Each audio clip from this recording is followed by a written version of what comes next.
Study अगर इसमें कुछ है सुधीर, तो वो ये है कि बीजेपी ने जो भांपा जमीन पर, मतलब ये कई लोग मान रहे थे कि शायद चंद्रबाबू नायडू अच्छा करें, लेकिन चंद्रबाबू नायडू इतना अच्छा करेंगे, इसको वक्त पर भांप लेना। और देखिए, जगन मोहन रेड्डी भी हमेशा सॉफ्ट रहे हैं। पार्लियामेंट में कई ऐसी बिल्स रही हैं जिसमें उन्होंने समर्थन एक तरह से दे दिया है, कई बार कम से कम इंडिया गठबंधन की तरफ वो नहीं गए। तो माना जा रहा था कि बीजेपी फ्लिप कर सकती है, अगर टीडीपी अच्छा नहीं करी तो सॉफ्ट उनके साथ जगन मोहन रेड्डी भी, अगर उनकी जरूरत पड़ी तो उनका साथ लिया जा सकता है। लेकिन लगता है कि सही जगह पर उन्होंने अपना पूरा बेट लगाया।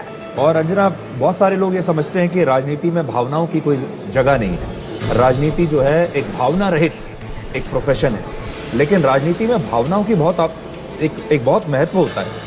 और जैसे हम कहते हैं कि रात में 9 बजे जो टीवी का रिमोट होता है वो परिवार की महिला के पास होता है, और महिलाएं तय करती हैं कि प्राइम टाइम में क्या देखा जाएगा। बिल्कुल मुझे लगता है कि कई बार घरों में भी वोट देते समय भी ये रिमोट महिलाओं के पास रहता है।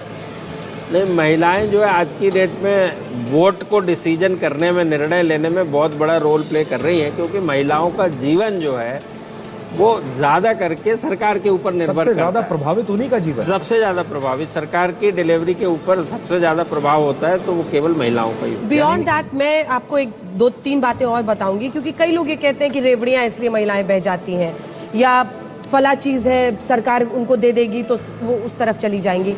लेकिन मैं ये मानती हूँ कि women have choices these days.